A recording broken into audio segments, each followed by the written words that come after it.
اور عرب جیت رہے تھے، اچانک پتہ نہیں کیوں عربوں نے جنگ بند کر دی۔ یہ بالکل یوں سمجھیے کہ پیرلل واقعات تھے۔ کشمیر میں ہم جیت رہے تھے، بھاگ کر نہرو پہنچ گیا یونائٹڈ نیشنز کے اندر، جنگ بند ہو گئی، ختم ہوا ایسا۔ کچھ اپنوں کی غلطی بھی تھی، کچھ قبائلیوں نے وہاں جا کر سری نگر ایئرپورٹ تک پہنچ گئے تھے، بجائے اس پر قبضہ مکمل کرنے کے لوٹ مار میں لگ گئے، اپنوں کی غلطی بھی تھی، لیکن اس کے باوجود پڑنا بھاری تھا۔ اور اگر سری نگر ایئرپورٹ پر قبضہ ہو گیا ہوتا تو سوال ہی پیدا نہیں ہوتا کہ بھارت جو ہے اپنی فوجیں اتار سکتا، زمینی راستہ تھا ہی نہیں۔ وہی وہاں ہوا ہے، بڑے ہی عجیب طریقے پر عرب جیت رہے تھے، اسرائیل جو ہے شکست کھا رہے تھے، عربوں نے صلح کر دی۔ کچھ مہینوں کے بعد عربوں نے دوبارہ جنگ کی۔ اتنے عرصے میں یہ اسرائیلی، یہ سب جو ہیں جتنے دہشت گرد ہیں اسرائیل، یہ اس دور کے لوگ ہیں، وہ چاہے مینیجم بیگن تھا یا کوئی اور، یہ سب کے سب اس دور کے ٹیررسٹ۔ اب انہوں نے ڈٹ کر جو مقابلہ کیا، عربوں کو شکست دی بڑی سخت۔ سن 48 میں عربوں کو شکست ہو گئی۔ سن 67 میں روس کے سکھانے پڑھانے پر جمال عبد الناصر نے حملہ کیا، بلاکیڈ کر دیا ایلات کا، بندرگاہ کا۔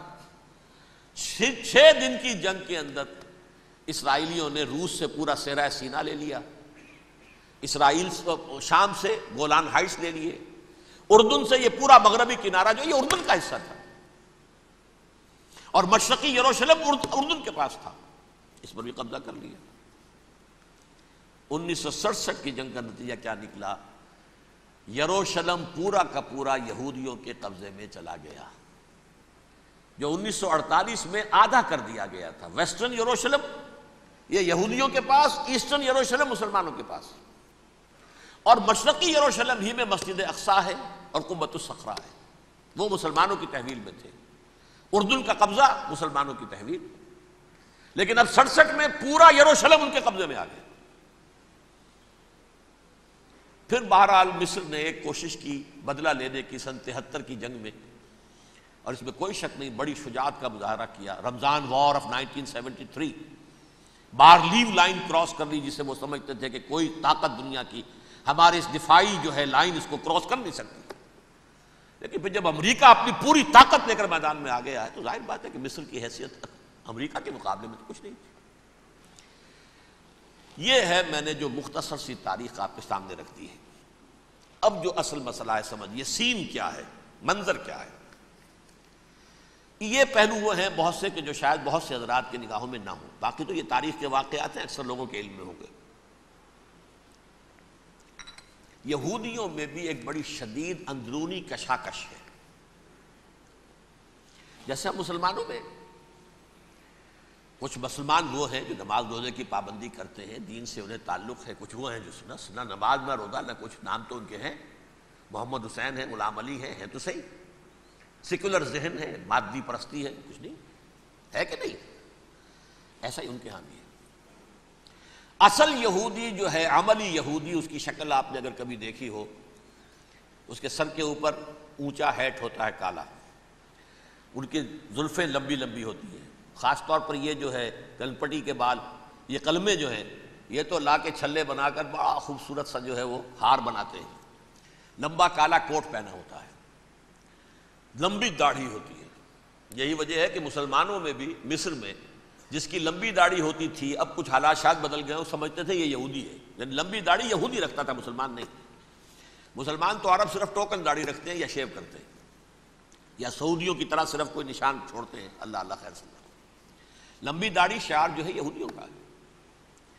ایک انتہا پر تو یہ ہے، دوسری انتہا پر وہ ہیں جنہیں کسی شے سے غرض نہیں، شراب بھی پیتے ہیں، سب کچھ ہے، سور بھی کھاتے ہیں یہودی، بینکرز ہیں، بڑے بڑے سائنسدان ہیں، سب کچھ ہیں، وہ زیادہ تر جو ہیں سیکولر ذہن کے۔ کچھ بیچ بیچ میں بھی ہے، جیسے یہ ایریل شیرون ہے، ویسے شیوڈ ہے، داڑھی تو نہیں ہے اس کے، لیکن سر پہ وہ ضرور وہ جو ہے اس کی ٹوپی سی آپ کو رکھی نظر آ جائے گی۔ یہ ہے درمیانی یہودی ہونے کا نشان کہ ایک شعار انہوں نے اپنا جو ہے برقرار رکھا ہوا، وہ ایک ٹوپی چپکی ہوئی سے ہوتی ہے، وہ ٹوپی کیا ہوتی ہے پتہ نہیں، کیسے چکی رہتی ہے مجھے نہیں معلوم۔ یہ جو کشمکش ہے اس میں، جو زیادہ رائٹسٹ اور لیفٹسٹ کی کہہ لیجیے، سیکولر اور مذہبی لوگوں کی کشمکش ہے، ان کے درمیان ایک کشاکش جو ہے اس کو سمجھ لیجئے کہ وہ کیا ہے۔ ایک چیز تو ان دونوں کے درمیان قدر مشترک ہے، پوری دنیا کی مالیات پر ہم تسلط کریں گے، قبضہ کریں گے، ڈومینیٹ کریں گے،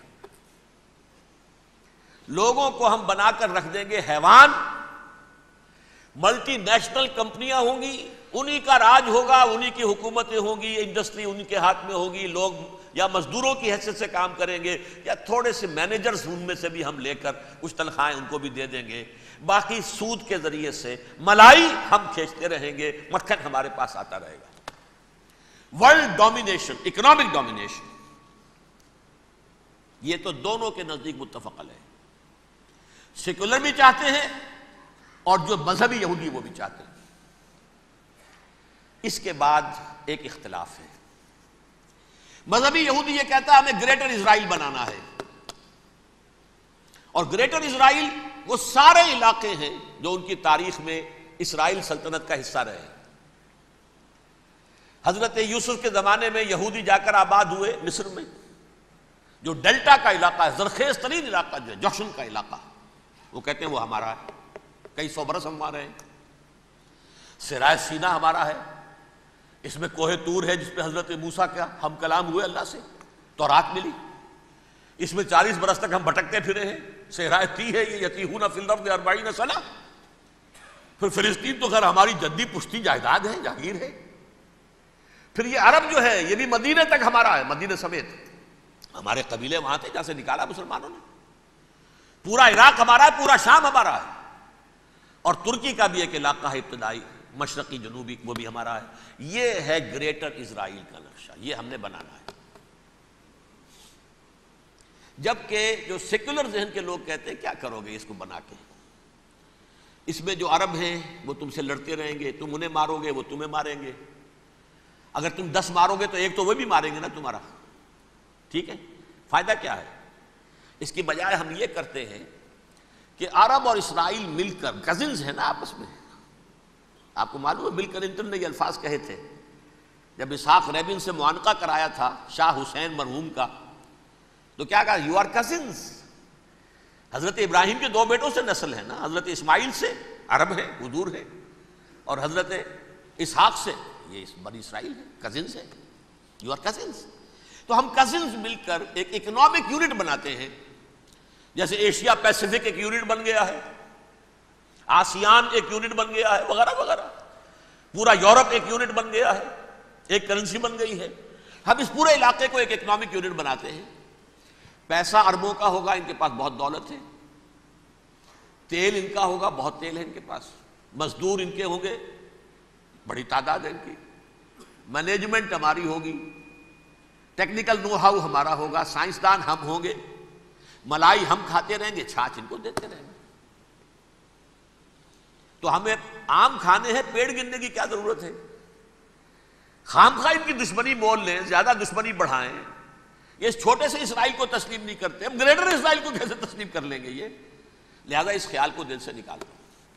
یہ اختلاف ہو گیا نمبر 1، بہت بڑا اختلاف۔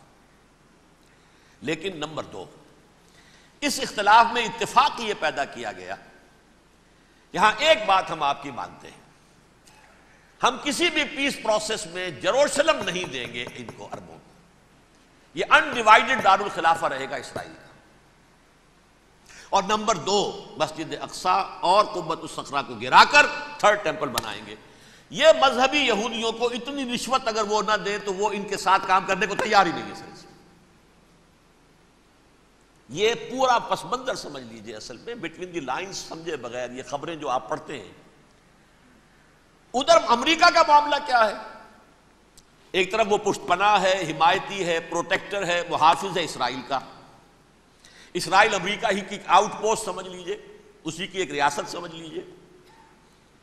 لیکن اس کے ساتھ ہی وہ اپنے جو دنیاوی عالمی مصلحتیں ہیں، اتنی بڑی قوم عرب کی جو ہے اسے بھی دشمن تو نہیں بنانا چاہتا، ان میں ماڈریٹس کو چاہتا ہے کہ رہے ماڈریٹس، یہ جو ہماری جیب میں ہے، حسنی مبارک ہو، شاہ فہد ہو، جو ہماری جیب میں ہے، ورنہ یہ کہ وہاں پر اگر زیادہ ریڈیکل لوگ آ گئے تو ہمارا ویسے ہی بیڑا غرق ہوگا۔ لہذا وہ جبر کرتے رہے ان پر کہ صلح کرو کوئی نہ کوئی،